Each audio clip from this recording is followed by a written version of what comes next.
estáis haciendo? La historia ¿La historia de qué?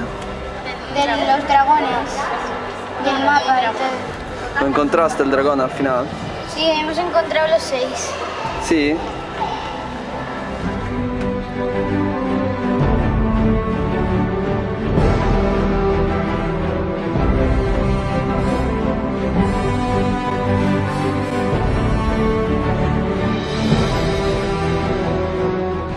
Había una vez un dragón que se llamaba Dolpe y sus amigos le llamaban Dor. Un día fue petrificado por el hechizo de una bruja. Era un dragón tan feroz que asustaba a todo el mundo y se fue porque era malo.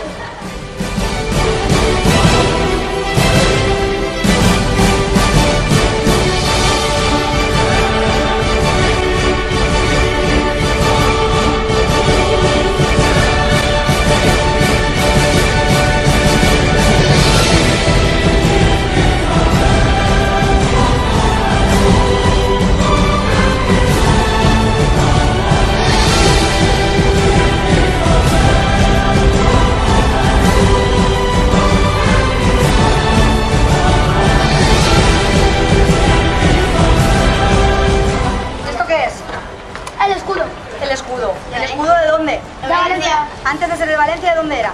De Aragón. De Aragón. El escudo de Aragón. Porque Valencia pertenecía a la corona de Aragón hasta que Jaime I, que fue el rey que reconquistó la ciudad del poder musulmán en 1238, la hace reino. Por eso lleva la corona. Aquí tenemos al murciélago, como hemos dicho. Porque Jaime I se encontró un murciélago. Se lo encontró casi. Más bien el murciélago lo encontró a él.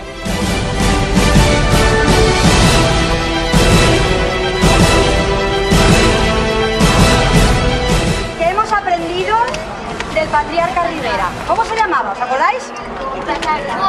Juan. Muy bien, Juan de Rivera. Estupendo. ¿Y dónde nació? ¿Dónde? En Sevilla, en Valencia. Y murió en Valencia. Estupendo.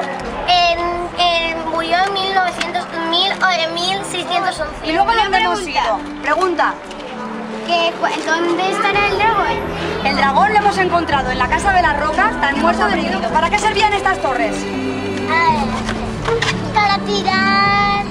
Para tirar flechas, bombas ardiendo, bombas con aceite y